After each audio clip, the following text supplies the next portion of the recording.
everyone. Welcome to the Wealthy Retailer Podcast. I'm your host, Dan Holman with The Wealthy Retailer. And today we're recording for the week of September 3rd. Some really great news articles today we're going to chat about. And I'm going to throw it to my man, Rob, who's going to kind of kick us off. Morning, Rob. Good morning, Dan. How are you? Pretty good. I'm on the right side of the dirt. Right side of the dirt. September's here. Like, year. Don't say shit like that. Whizzed right by. September. School's back in. School, yeah. my little guy's in grade 3. They've been off for 6 months. Yeah. This morning, day 2, and he looks at me and I got to go again.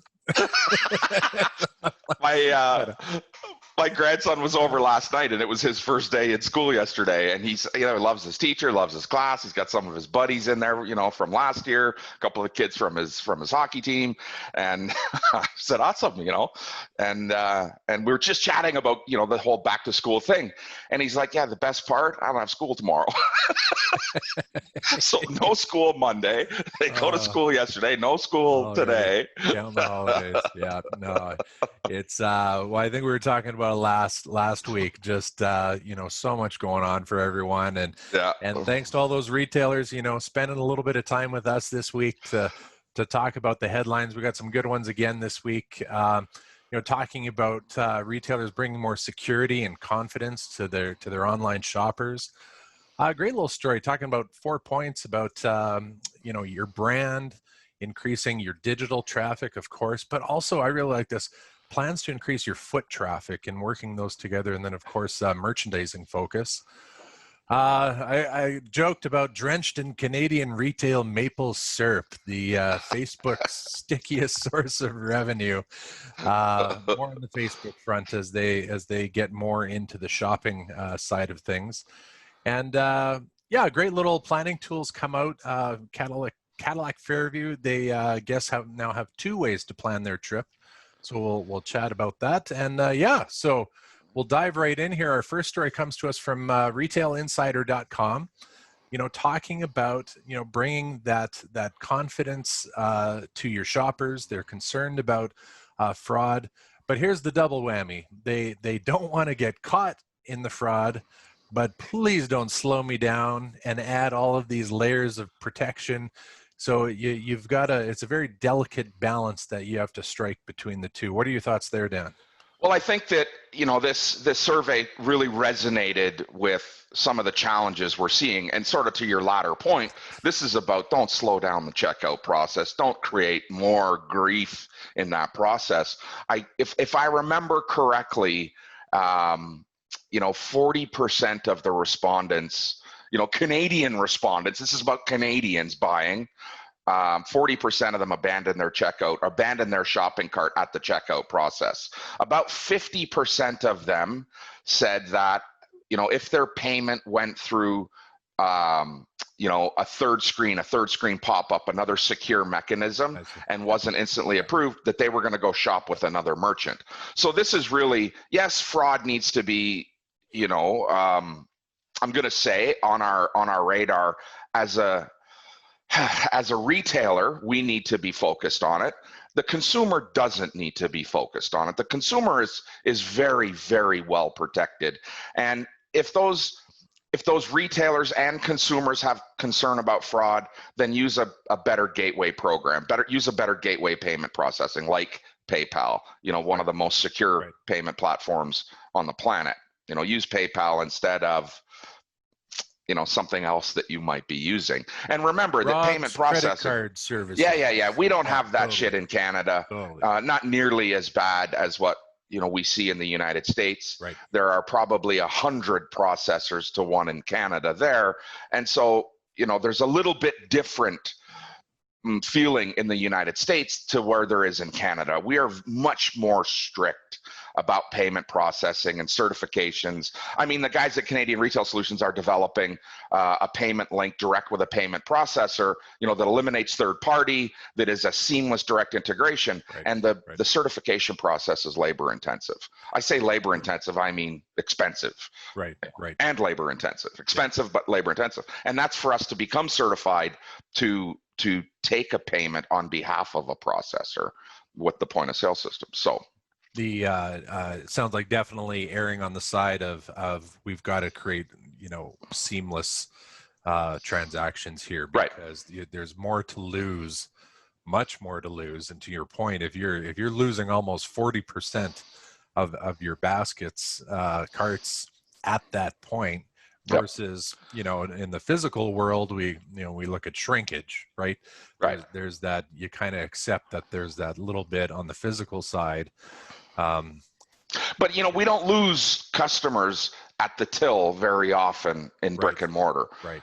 But if almost half of our people are going to leave us because of our checkout process online, maybe we should pay a little heed here and look at our own payment process or our own checkout process to make sure that it is clean, simple, easy. If someone's registered with you, it should be one click to buy. There's processes. And I want to say the most challenging payment method for us in Canada is debit card. They increase the tap limits. I don't need a PIN. Yep. So we've got to be cautious about. It's on my watch now. It's on my phone. It's everywhere, and that can introduce some fraud that we need to make sure. We're not jumping on the latest and greatest technology, that we're protecting ourselves. And the retailer is the guy. Hey, listen, at the end of the day, the retailer is the guy that loses. Yeah.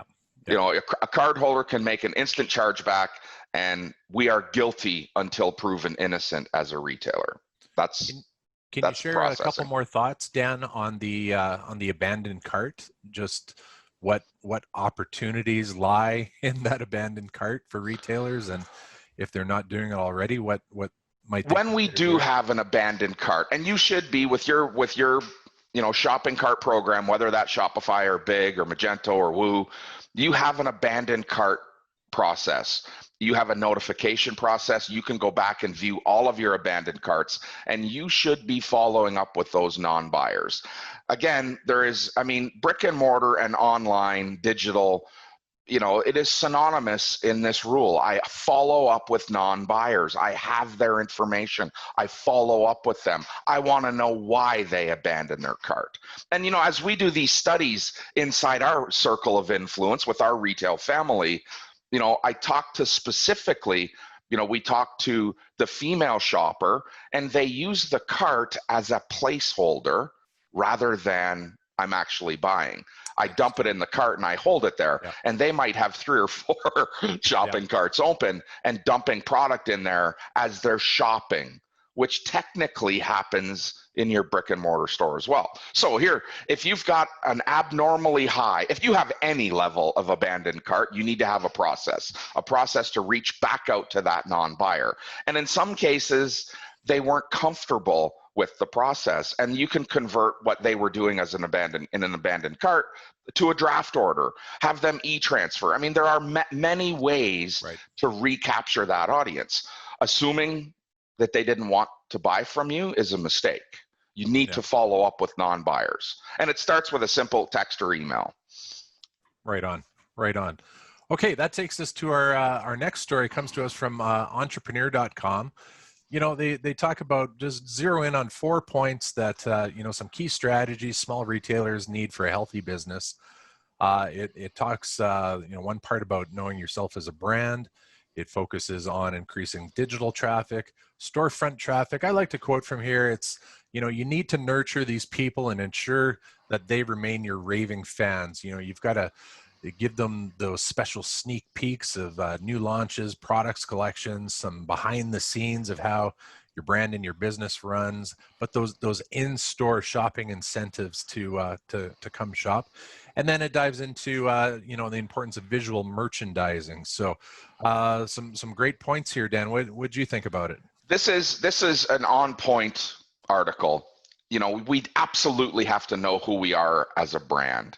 And I'm going to dive a little deeper into what I mean by know who we are as a brand. Know who we are based on our foundational values. Live and die by your foundational values, your guiding light. This is how we do what we do. And if you stay steadfast to those those foundational values that I think we talked about a few weeks ago. You know, the wealthy retailer. At the wealthy retailer, we believe every store has to have a win-win-win environment. It has to be energetic. It has to be admired. It has to be lean, tenacious, and happy. It has to be a happy place. And if you don't live by your own set of core values, you start to waver in the wind. You know, you don't have this steadfast belief in what you're doing unless you're following those, you know, those core values, those foundational values. So when I say, you know who you are as a brand, project who you are, that then goes back to speaking to, I think it was maybe their second point about, you know, creating raving, maintaining, sustaining these raving fans. They follow you because of who you are, not what you are. I can buy, you know, I can buy this golf shirt in 100 places within 10-minute drive of where I am, or 15-minute drive. I can buy it in 1,000 places with 3 clicks of a button.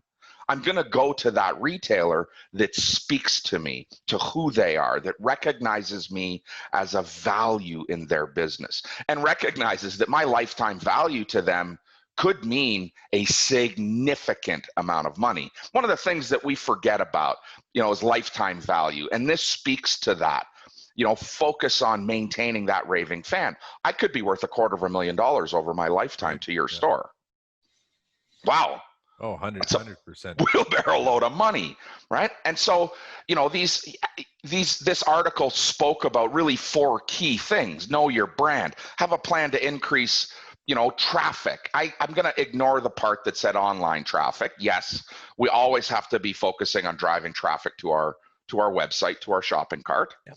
But you've got to know how to drive traffic in your store, period. And you have to recognize that traffic is broken up into thirds. A third of the traffic that walks through my door comes from the way I market myself, comes from that, you know, the projection of who I am as a brand. Okay. Another third of the traffic comes from my return customer base.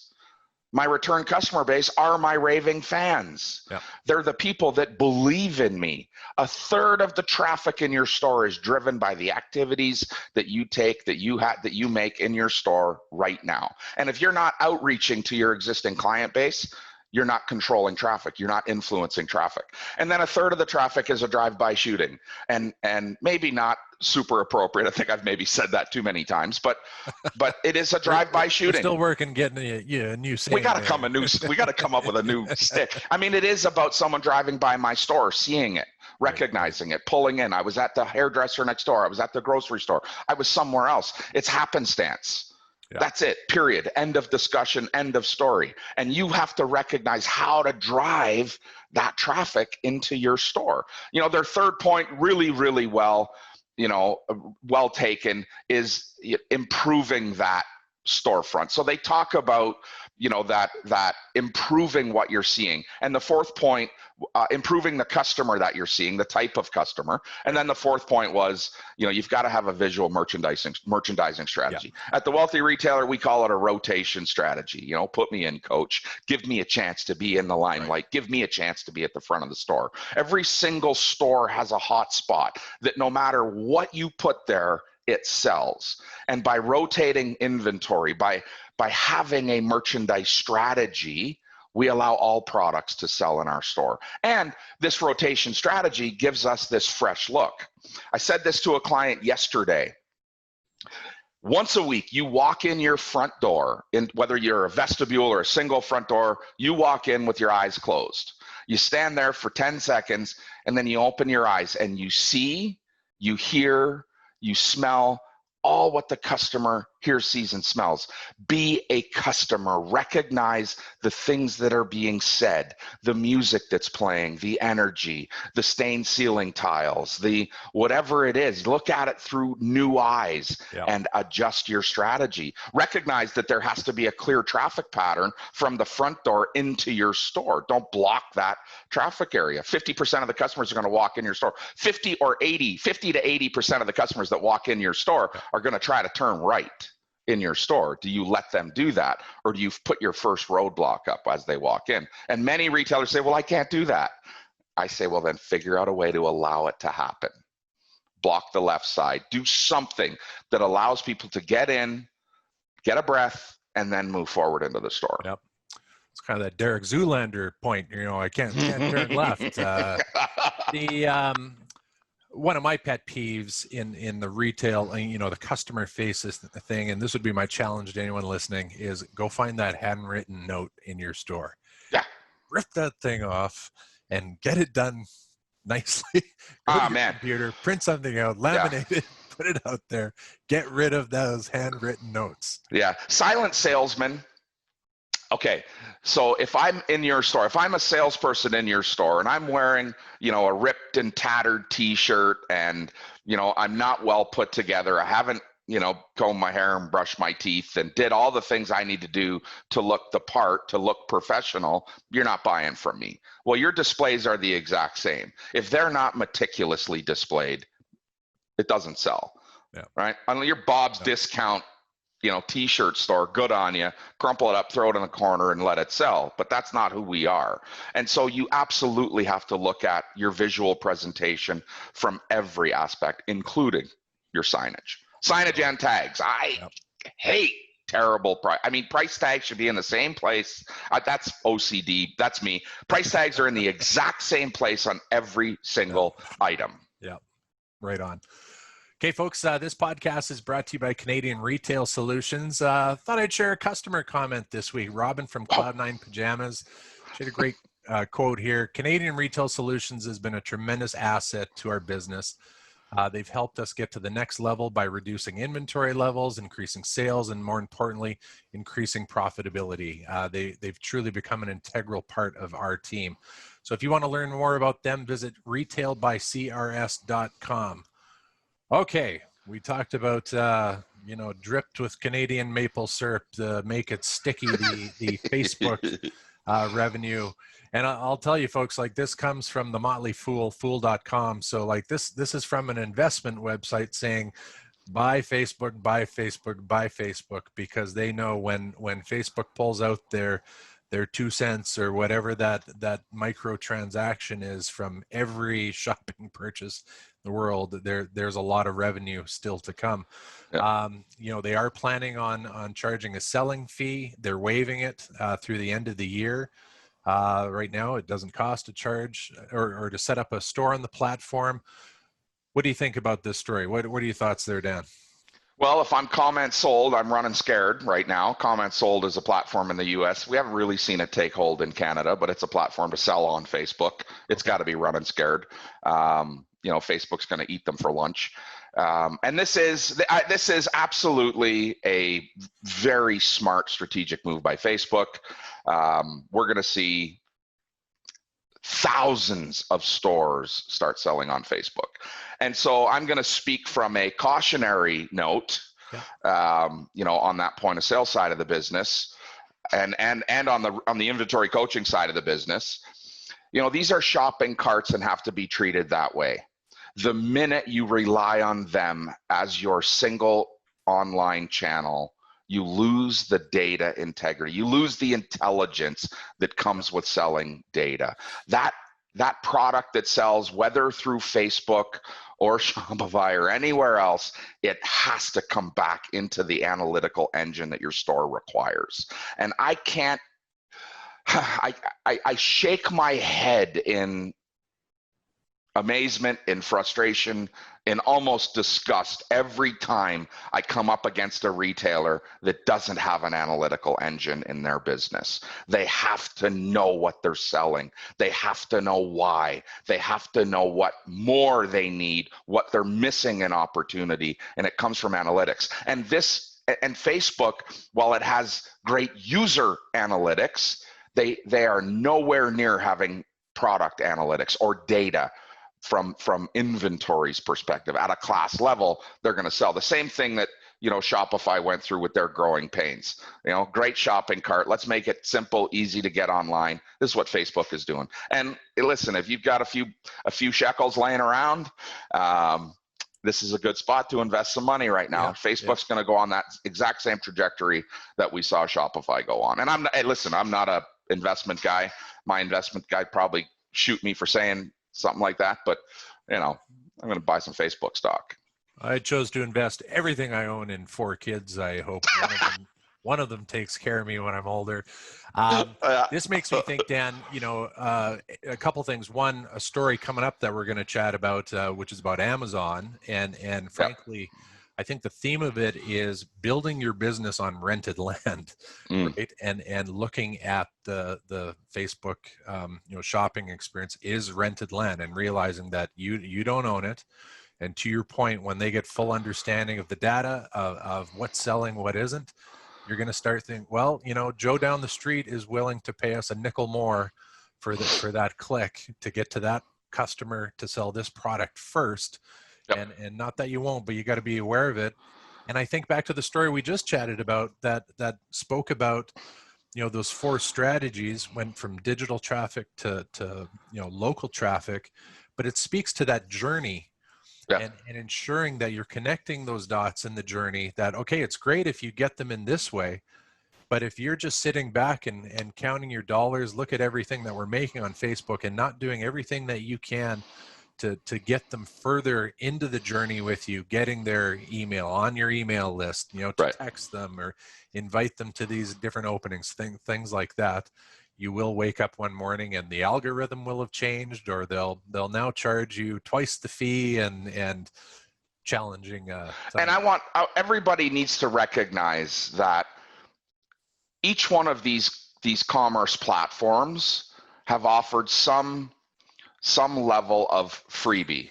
I'm not going to charge you a fee right now. If you look at what it costs to do business on Shopify, it's crazy high. Your merchant processing fees are crazy high.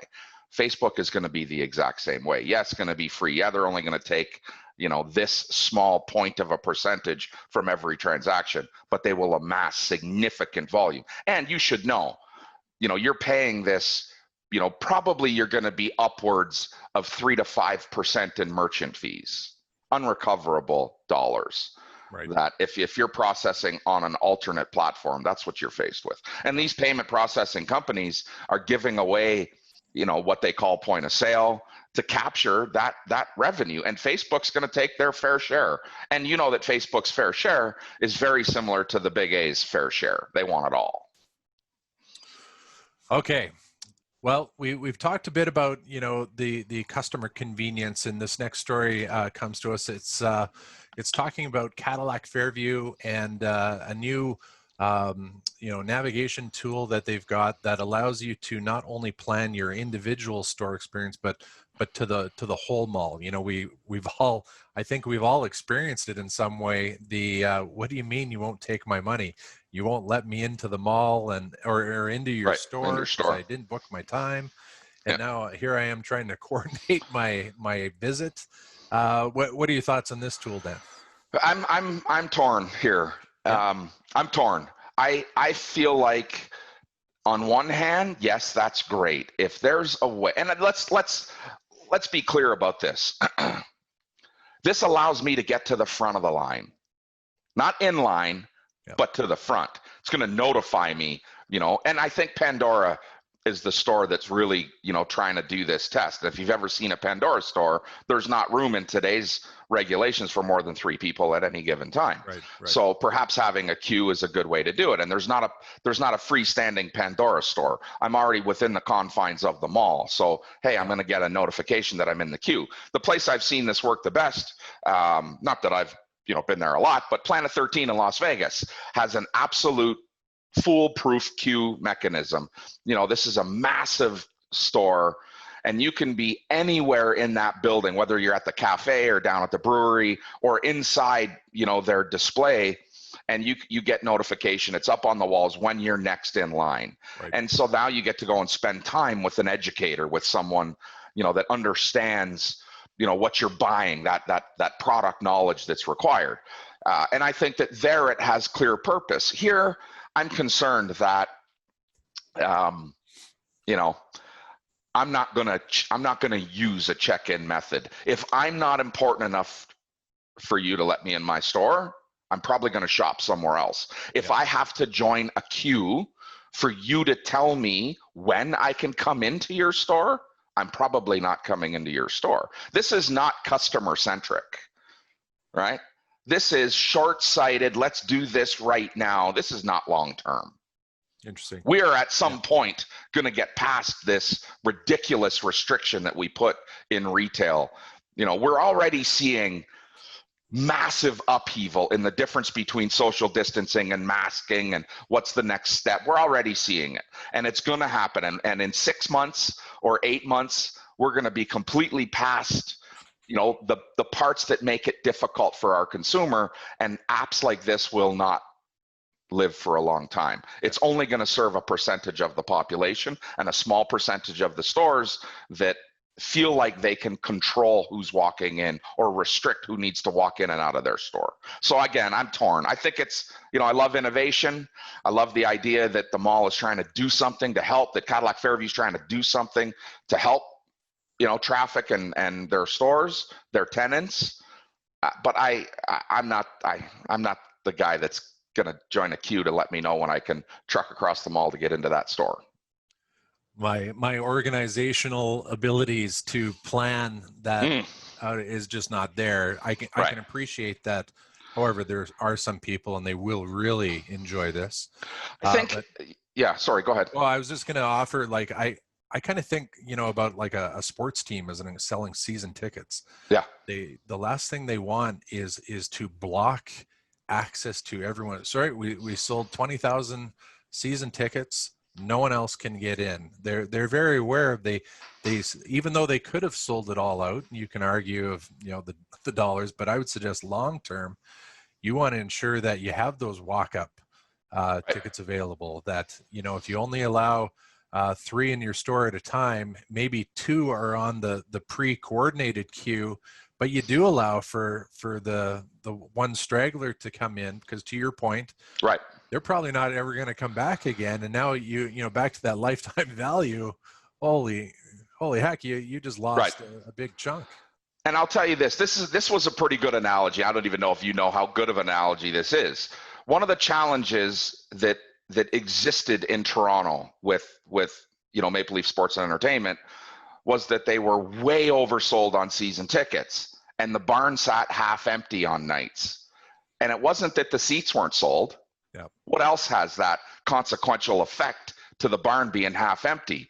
Well, it's every single vendor that's in the building, right? The concession stands, the merch stands. Right. Yeah. You know, you look in a barn and it's half empty, man, that's a lot of missed opportunity. If I'm going to control the number of people that are allowed to come in my store, and they've got to be in a queue, and hey, I'm going to miss my spot, and I should have allowed a walk-up traffic or walk-in traffic, I'm missing opportunity. The other thing that's critically important here, every buyer has a phase or has a process that they go through. You know, we preach and practice a selling system in our stores that help the customer navigate through that system, through that process. Well, they have a process as well. It starts with dreaming, exploring, selecting, and enjoying.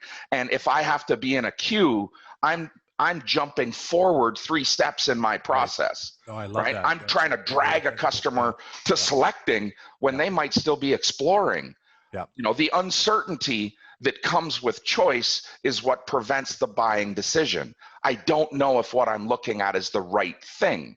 Well, now that I get into this pressured queue, I have to speed that process up. And what could potentially be, you know, one of the repercussions? Well, a higher return rate, much higher buyer remorse. You know, you've got to let customers go through that dreaming, exploring, selecting, and enjoyment phases, or it's a lost transaction. And it is exactly that, a transaction, not a relationship. Okay, well, speaking of transaction, from your 12 steps of retail, we zero in on one this week. Worth-based pricing. I love your view on this, Dan. It's just not so black and white. There's an art to it. Tell us a bit about that. Well, I think of worth-based pricing, you know, meaning to me, maintain a strategy that puts real value on inventory, real value. What he or she will pay for this inventory. And it's critical that we start to think in retail dollars. too many of us in retail are focused on what we pay for our inventory, what our cost of inventory is, instead of what its value is. And when I say value, I mean how the customer sees it.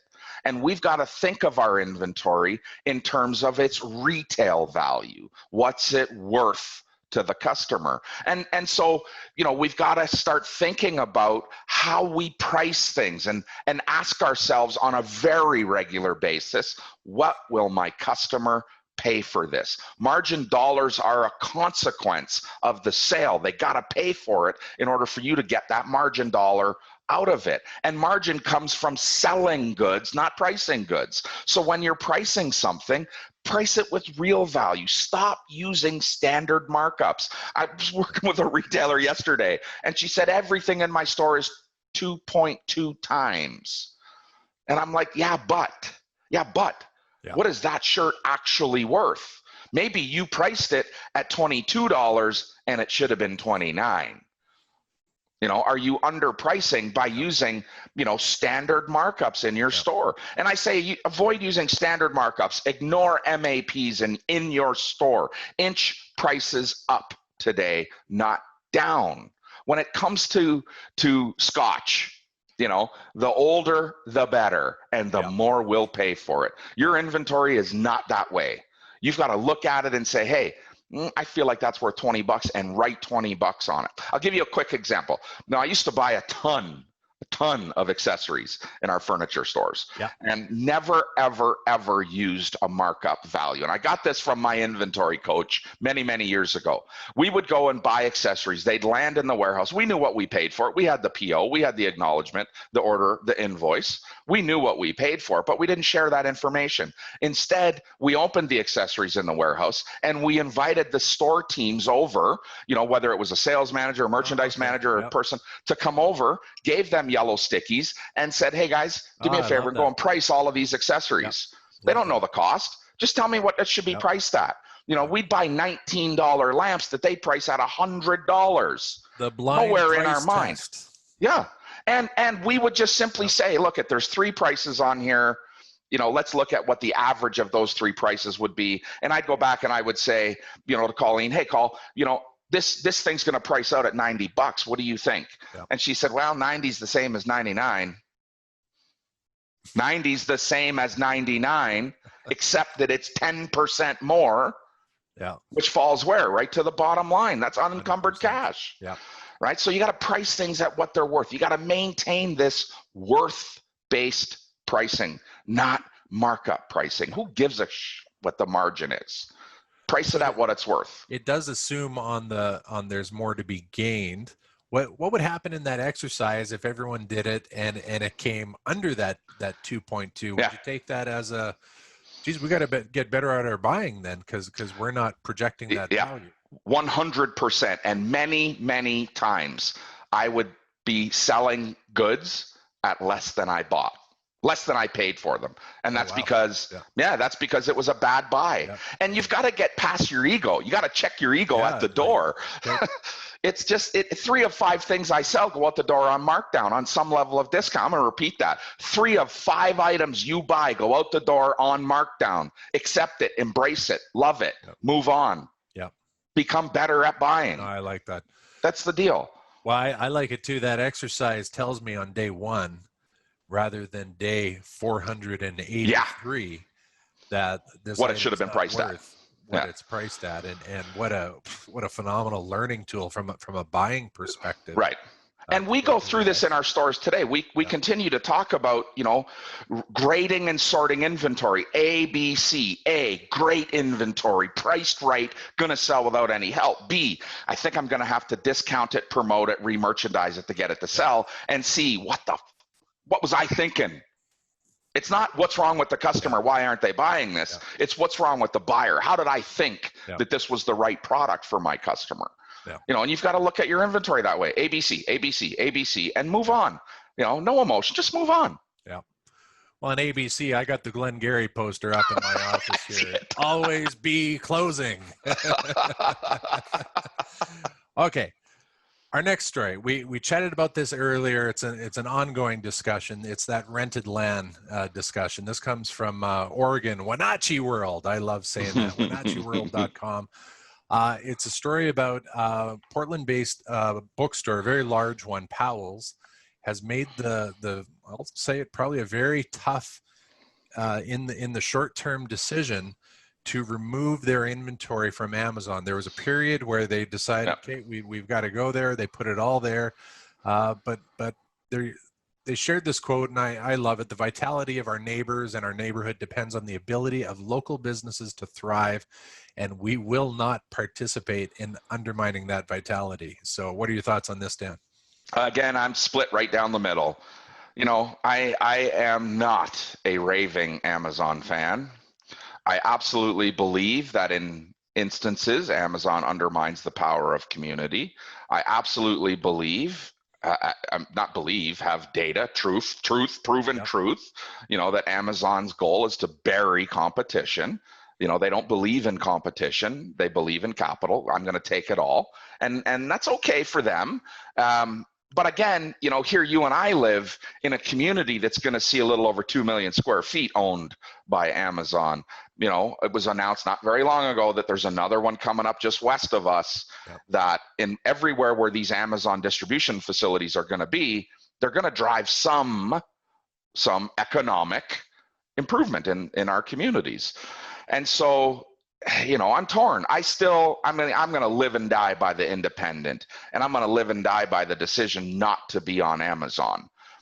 That's not the choice. That's not the place. And they're going to continue to be a force, and they're going to continue. Look at today. Here we are, Northern Alberta, as far as we can go north here in Alberta. And here we sit, we can have delivery in 2 hours of a product I buy on Amazon. Right. It's kind of crazy that that's what's going to happen. I'm going to be able to buy my groceries that way. So, there has to be some portion of us that embrace it, but then there also has to be, an admiration for Powell. This was about, Powell books and Powell's book saying, hey, I'm done. You undermine me. You undermine the community. Yeah. You've driven prices down, not up. You've made it more difficult for me to support my local community. Screw you. I'm out. Yeah. And we've heard other vendors do that too, other big players that have pulled away from them saying, we're not aligned with Amazon's strategy and we're going to maintain our own. The Big N has done that. Nike's got their own game plan. And we're going to see many, many retailers do that. And lots of independent retailers that had an opportunity at one time to be on Amazon recognize that, hey, the only person making any money here is Amazon. Right. So, let's do our own thing. So again, I'm torn. They're gonna help our community a little bit. They're gonna drive a level of employment, not a ton because they're fully automated, but they're gonna drive some employment. Yep. They're gonna pay some tax dollars. They're gonna help. Yep. I think it reinforces that thought process too around if you do sell what's readily available on Amazon, be it from yourself or others. Good point. You better have some I'll call it some brand equity, like you kind of own the brand on it. Yep. Or it is a race to the bottom and back to our old line of you better start thinking of hit them where they ain't. Right. And what can you introduce, be it experience, be it your products, these types of things, because if all you're going to do is the stuff that, to your point, is just 2 hours away, and in 5 years a drone's going to have it at my door in 10 minutes. Yep. It's going to be an interesting, because we're all going to be, okay, great, I got 20 hours of Netflix time now because I don't have to leave the house anymore, and no one wants that. No, and we're still Powell's humans. Thinking with that hat on, right? Oh, great, I got the book in 2 minutes, and it's like, it doesn't mean much to me, versus I walked in, I could smell coffee brewing, I saw my neighbors, I saw, those types of approaches. And that strategy that Amazon deploys is to eliminate all of that fluff, but fluff is critical for us. Yep. There's a greater portion of the population that wants interaction than that does not want interaction. And all we're doing today is we are loving this coronavirus bullshit because You know, it allows us to say that nobody wants to leave, and it's just not true. Our stores are riddled with traffic. People are out and about. They want that engagement. Yeah. They want that opportunity, and it's going to exist here. It's not going to change. Right on. Okay, Dan, that was a lot of great stories this week. And folks, if you haven't yet, head to Retail by CRS, get on the newsletter. We have links to additional stories as well. We've got some this week talking about the physical stores in Canada, their adoption of AI and other tech that really changing that shopping experience. A story about Afterpay, the buy now, pay later, and what that can mean to retail. And you see it, you hear it, you smell it. A story about sensory marketing and all the different options to consider in your retail operation. And last one, I love this, but it talks about, Dan, you mentioned the walk into your store and what's that experience like. Well, add to that Instagrammable experience and a story about what can you do in your surroundings that gives people that selfie moment and gives them the opportunity to share something cool about your store. And ask that question of yourself today, that who wants to take a selfie in my store and why. So we got a story on that. Another great week here, Dan. Yeah. Great job. Thanks everyone for joining. Hit us up on your favorite podcast platform, search out The Wealthy Retailer, click subscribe, shoot some comments over, let us know what you think. Let us know if there's something you want us to chat about. I'm sure we can find a story to play off of. Right on. Thanks everyone. All right. Have a great day. Happy retailing.